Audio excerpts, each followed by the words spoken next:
வணக்கம். நம்ம இன்னைக்கு வின்வின் டிஎன்பிஎஸ்சி சேனலில் மிடிவல் பீரியட் ஆத்தர்ஸ் அவங்க எழுதின புக்ஸ் பார்க்க போகிறோம். ஸோ ஃபஸ்ட்டு முத்ர ராக்ஷசா எழுதினவர் விஷாகதத்தா.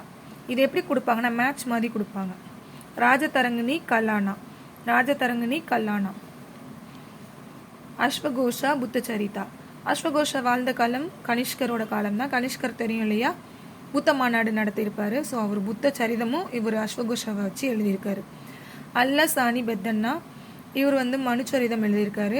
அல்லசானி பெத்தன்னா ஒரு தெலுங்கு ரைட்டர். தெலுங்குல தான் இந்த புக் எழுதியிருப்பாருன்னு நினைக்கிறேன்.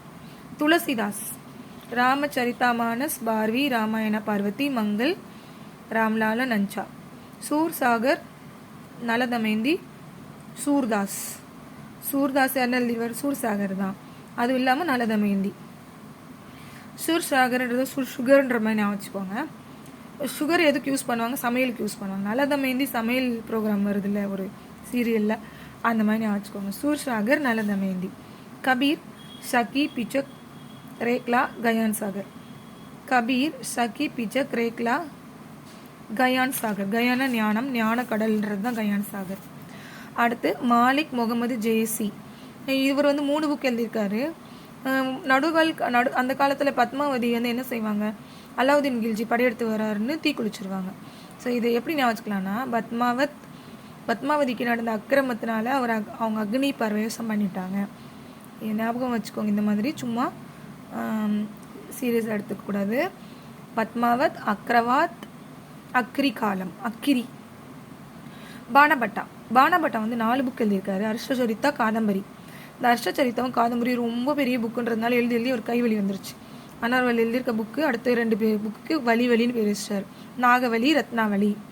அடுத்து பிருத்திவிராஜ் சந்த் பார்தாய்.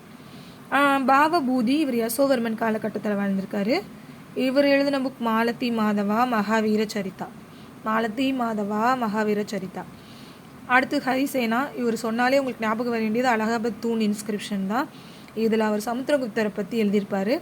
இவர் புகழ் பாடுற மாதிரி இருக்கிறதுனால இது பிரயாக் பிரசாஸ்தி. அடுத்து கீத கோவிந்தம்னாலே எப்படி சொல்லுவோம்? ஜெய கோவிந்தா அப்படின்னு சொல்லுவோம் இல்லையா. ஸோ எழுதினவர் யார்? ஜெயதேவ்.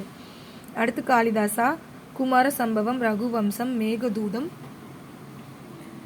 ரித்து சம்ஹாரா, அபிஞான சாகுந்தலம், விக்ரமோர்வஷி, மாளவிகாக்னி மித்ரா.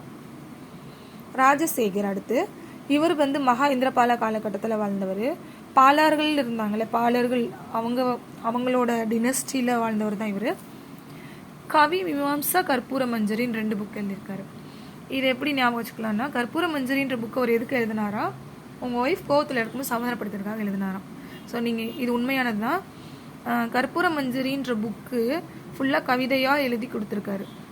யார்? ராஜசேகர். இப்படி நான் வச்சுக்கோங்க. அடுத்து ரவி கீர்த்தி. இவர் என்ன எழுதியிருக்காரு? புலிகேசி 2 பற்றி ஐஹோலில் இருக்கிற இன்ஸ்கிரிப்ஷனில் நிறைய புகழ்ந்து பாடியிருக்காரு. கீர்த்தினா என்னது? புகழ் பாடியிருக்காரு. யாரை பற்றி? புலிகேசி 2 பற்றி. ஐஹோல் எங்கே இருக்குது? கர்நாடகாவில் இருக்குது. அடுத்து சுத்ரகா மிர்ச்ச கடிகம். அடுத்து பஞ்சசித்தாந்திகா பிரிஹத் சமிதா. வரக மிகிரா. நெக்ஸ்ட்டு சூரிய சித்தாந்தா ஆரியபட்டா. இந்த சூரிய சித்தாந்தா ஆரியபட்டா அப்படின்னு 2 புக்குமே வானவியல் சாஸ்திரம் தெரிஞ்ச ஆரியபட்டாவில் தான் எழுத முடியும். ஆரியபட்டா ஒரு வானவியல் அறிஞர். அடுத்து பஞ்சதந்திரம் படம் பார்த்துருக்கீங்களே, ரொம்ப ஃபேமஸான படம். அதில் விஷ்ணு மட்டும் நடிக்கலை அப்படின்னு வச்சுக்கோங்க. ஸோ பஞ்சதந்திரம் எழுதினது யார்? விஷ்ணு சர்மா. இண்டிகா மெகஸ்தனிஸ். அர்த்தசாஸ்திரா கௌசல்யா. அவர் யார்? சாணக்கியா. சராக சமிதா சராகா தான். அதெல்லாம் எழுதிடுவீங்க. அஷ்டதயாயி பாணினி. மகாபாஷ்யா பதஞ்சலி. நவ்ரத்னா வீர்சேனா. மகாபாஷ்யா பதஞ்சலி இன்னொரு புக்கு எழுதியிருக்காரு. அது என்ன புக்குன்னா நாட்டிய சாஸ்திரம். ஸோ அடுத்த ஒரு வீடியோவில் முஸ்லீம் ஆத்தர்ஸ், இஸ்லாம் ஆத்தர்ஸ் அவங்களோட புக்ஸ் எழுதுறேன். ஏன்னா இதிலிருந்து ஒரு கொஸ்டின் கண்டிப்பாக வருது. இந்த மேட்ச் தான் ஃபாலோவிங்க நான் குவிஸாக போட்டிருக்கேன். இதுக்கு ஆன்சர் பண்ணுங்கள் எல்லாரும். தேங்க்யூ.